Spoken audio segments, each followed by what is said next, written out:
শেখ হাসিনা পালিয়ে গেছে, শেখ হাসিনা নাই, শেখ হাসিনা চলে গেছে, শেখ হাসিনা পালায় না। এভাবেই গেল ১ আগস্ট দমভক্তি করেছিলেন সাবেক প্রধানমন্ত্রী শেখ হাসিনা। তবে পালিয়ে না যাওয়ার অঙ্গীকার করলেও সেই আত্মবিশ্বাস মিথ্যা প্রমাণিত করে ছাত্র জনতার তীব্র আন্দোলনের মুখে ৫ আগস্ট ভারতে পালিয়ে যান শেখ হাসিনা।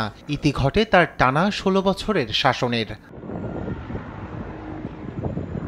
শেখ হাসিনার সরকারের বিরুদ্ধে ভোটাধিকার ও বাকস্বাধীনতা হরণ, মানবাধিকার লঙ্ঘন, ব্যাপক দুর্নীতি ও অর্থ পাচার সহ রয়েছে বিস্তৃত অভিযোগ। শেখ হাসিনার পতনের পর আওয়ামী লীগ ও তার অঙ্গ সংগঠনের নেতাকর্মীরা হতবাক হলেও উল্লাসে মেতে ওঠে পুরো দেশ। এই ঘটনার মাত্র ৪ মাস পর আরেক স্বৈরশাসকের পতন দেখে বিশ্ব। ৮ই ডিসেম্বর বিদ্রোহীদের সশস্ত্র অভিযানের মুখে দেশ ছেড়ে পালিয়ে যান সিরিয়ার প্রেসিডেন্ট বাশার আল আসাদ। এর মধ্য দিয়ে পতন হয়েছে তার টানা ২ যুগের শাসনের। ফলে মধ্যপ্রাচ্যে সূচিত হয় নতুন আরেকটি ইতিহাস। আঞ্চলিক বিশেষজ্ঞরা বলছেন, সিরিয়ার প্রেসিডেন্ট বাশার আল আসাদের ক্ষমতাচ্যুতি উন্মোচন করেছে মধ্যপ্রাচ্যে নতুন গতিশীলতার পথ। এদিকে দক্ষিণ কোরিয়ার ইতিহাসেও ঘটে গুরুত্বপূর্ণ ঘটনা। চলতি বছর ডিসেম্বরের ৪ তারিখে সামরিক আইন জারি করেন প্রেসিডেন্ট ইউন সুক ইয়োল।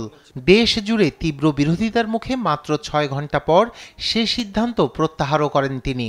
এরপর প্রেসিডেন্টকে ক্ষমতাচ্যুত করতে ৪ ডিসেম্বর প্রথম দফায় পার্লামেন্টে অভিশংসন প্রস্তাব উত্থাপন করে প্রধান বিরোধী দল ডেমোক্রেটিক পার্টি সহ অন্যান্যরা। চাপের মুখে অভিশংসিত হন প্রেসিডেন্ট ইয়োন।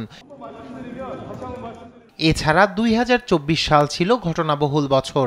বিশ্বের প্রায় অর্ধেক জনগোষ্ঠী ভোটের মাধ্যমে বদলিয়েছে ক্ষমতার মসনদ। বিশ্বের অন্যতম পুরনো গণতন্ত্রের দেশ মার্কিন যুক্তরাষ্ট্রের প্রেসিডেন্ট নির্বাচনে প্রচারণার সময় ২ বার হত্যাচেষ্টার শিকার হন সাবেক প্রেসিডেন্ট রিপাবলিকান দলের ডোনাল্ড ট্রাম্প। কিন্তু হাড্ডাহাড্ডি লড়াই ও অস্থিরতার আশঙ্কা কাটিয়ে নিরঙ্কুশ বিজয় নিয়ে হোয়াইট হাউসে ফিরেছেন তিনি। I believe that Joe Biden likes me. মেক্সিকোর ইতিহাসে সবচেয়ে রক্তক্ষয়ী নির্বাচন হয় ২০২৪ সালে। এবছর দেশ জুড়ে স্থানীয় সরকার নির্বাচনে ৩৭ জন প্রার্থী গুপ্ত হত্যার শিকার হন।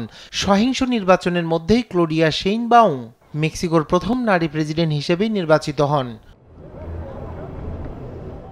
২০২৪ সালে আন্তর্জাতিক রাজনীতিতে বড় পরিবর্তন এসেছে।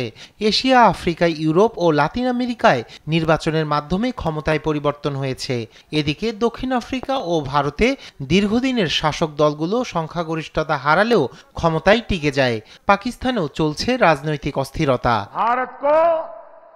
কমজোর করনা চাহতি है। শক্তি বেড়েছে ইউরোপের দেশ জার্মানি, ফ্রান্স, অস্ট্রিয়া ও রোমানিয়ায় ডানপন্থী দলের।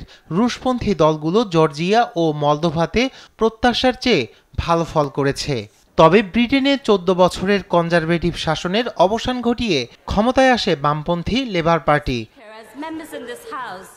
২০২৪ সালে গণতন্ত্র বিভিন্ন সংকটে পড়লেও স্থিতিশীল ছিল বলে মনে করছেন বিশ্লেষকরা।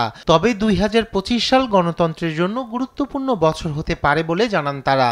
২৫ সালে জার্মানি সংসদ নির্বাচন গুরুত্বপূর্ণ ভূমিকা পালন করবে। সেই সঙ্গে ডোনাল্ড ট্রাম্পের দ্বিতীয় মেয়াদে যুক্তরাষ্ট্রের গণমাধ্যম ও বিচার বিভাগের স্বাধীনতা কেমন থাকে সেটাও দেখার বিষয়। রায়হান কবি শুভ্র, নিউজ ডেস্ক, দেশ টিভি।